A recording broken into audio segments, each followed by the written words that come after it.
को देता हूं। जय जय जय जय जय श्री राम, जय श्री राम, जय जय जय जय जय श्री राम, जय श्री राम, जय श्री राम। देव शिव और जगत जननी मां जगदम्बा के चरणों में नमन करते हुए शिव शक्ति धाम डासना से मैं यति नरसिंहानंद सरस्वती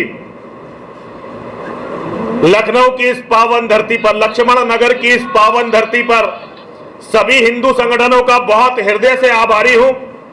ऐसे कठिन वक्त में सारे हिंदू संगठनों ने मेरा यहां आकर समर्थन किया, मुझे सहयोग दिया।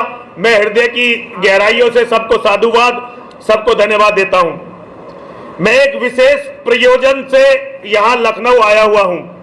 लखनऊ उत्तर प्रदेश की राजधानी है, तो लखनऊ में मैं आप लोगों के साथ मिलकर प्रेस के माध्यम से, मुझे पूरी आशा है कि जो मैं निवेदन आप लोगों के माध्यम से करूंगा वो भारत की, उत्तर प्रदेश की जनता तक जरूर पहुंचेगा। इस आशा से मैं यहां इस प्रेस वार्ता को संबोधित कर रहा हूं। देखिए, आप सभी जानते होंगे कि मानव इतिहास में इस्लाम के जिहादियों ने जितनी मेरे सर की कीमत लगाई है, इससे पहले किसी के सर की उन्होंने इतनी कीमत नहीं लगाई थी। और रोज मुझे मारने के लिए अलग अलग तरीके से जिहादी आ रहे हैं, और जिहादी मुझे केवल इसलिए मारना चाहते हैं क्योंकि आज मैं सनातन धर्म के एक प्रतिनिधि के रूप में इस्लाम के जिहाद के सामने सिर उठाकर खड़ा हुआ हूं। और मैं ये अच्छी तरह से जानता हूं कि जिस तरह से यहां इस्लाम के जिहादी मुसलमानों को भड़काकर, उन्हें समझाकर यहां जनसंख्या बढ़वा रहे हैं, केवल 2029 में भारत का प्रधानमंत्री मुसलमान होगा। मेरी बात को जरा याद रखिए। बहुत सारे लोगों को हो सकता है ये बात अजीब लगे, लेकिन सत्य यह है कि केवल 2029 में भारत का प्रधानमंत्री मुसलमान होने वाला है। 10 साल से छोटे बच्चे अब मुसलमानों में हिंदुओं से ज्यादा हो गए हैं। अगर 2029 में भारत का प्रधानमंत्री मुसलमान बना तो केवल 20 सालों में 40 करोड़ हिंदुओं का कत्ल होगा। 50 करोड़ हिंदू अपने धर्म को बदल लेंगे और 10 करोड़ हिंदू जो बचेंगे, कुछ अमेरिका में रहेंगे, कुछ ऑस्ट्रेलिया में रहेंगे, कुछ न्यूजीलैंड में रहेंगे, कुछ यूरोप में रहेंगे, कुछ अमेरिका में रहेंगे, अलग अलग जगह रहेंगे। यहां जो रहेंगे वो यूएन टाइप की कोई संस्था होगी जिसके शरणार्थी शिविरों में रहेंगे। और इतना बड़ा कत्लेआम होने से पहले जो हिंदुओं की दुर्गति होगी वो अभूतपूर्व होगी। और आज जितने भी राजनीतिक दल हैं उसमें कोई मुझे राजनीतिक दल ऐसा नहीं दिखाई देता जिसकी इच्छा शक्ति आज इस महाविनाश को रोकने की हो। तो मैं सारे हिंदुओं से यह कहना चाहता हूं कि अपने बच्चों के भविष्य को किसी नेता के भरोसे मत छोड़ देना भाई। अपने बच्चों के भविष्य को किसी नेता के भरोसे मत छोड़ देना। हिंदुओं, ज्यादा से ज्यादा बच्चे पैदा करो, ज्यादा से ज्यादा बच्चे पैदा करो और इस लायक अपने बच्चों को बनाओ कि वो कल अपने अस्तित्व की रक्षा कर सके। देश की और धर्म की रक्षा तो हिंदू कर नहीं पाया। पिछले 1400 साल से लगातार हमारी बहन बेटियों की मंडी लग रही है।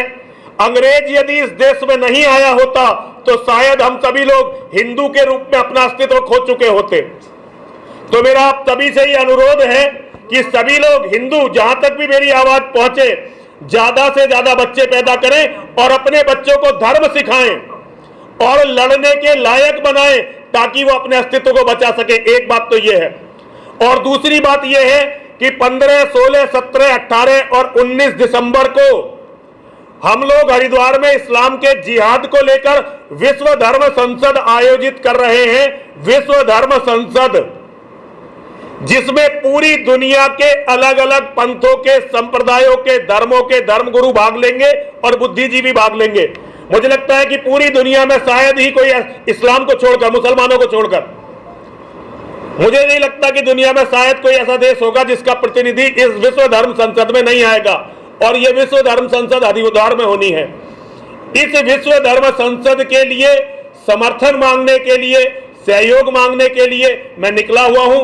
और मेरी हर हिंदू से अनुरोध है, जहां तक भी मेरी आवाज जाए, आप लोग विश्व धर्म संसद में तन मन धन से सहयोग करिए, क्योंकि इस्लाम के जिहाद के खिलाफ पिछले 1400 सालों में यह पहली धर्म संसद है। और केवल इस धर्म संसद के कारण ही आज इस्लाम के जिहादियों ने पूरी ताकत मेरी हत्या करने के लिए लगा दी है। लेकिन इन बातों से कोई फर्क नहीं पड़ता। मैं छाती खोलकर घूम रहा हूं मरने के लिए। जितनी मौत मेरे करीब आ रही है, मौत की तरफ बढ़ने का उतना ही जुनून मेरा बढ़ रहा है। और सरकारें चाहे मुझे हमेशा के लिए जेल में गर्क कर दे, चाहे मेरा कत्ल करवा दे, लेकिन मैं जब तक जिंदा हूं और जब तक मेरी एक भी सांस है, मैं सनातन धर्म के मानने वालों को सत्य बताने के लिए लड़ता रहूंगा। क्या नाम है आपका?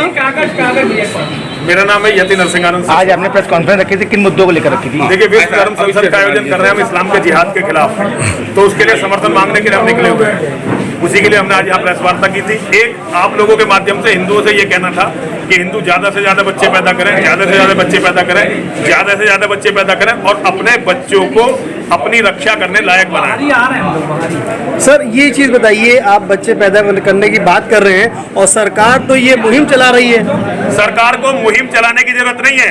सरकार ड्रामे करिए, सरकार चाहे कानून बना दे, चाइना की तरह कि किसी को भी एक से ज्यादा बच्चे पैदा करने का अधिकार ना हो, लेकिन ये नेता पब्लिक को केवल मूर्ख बना रहे हैं।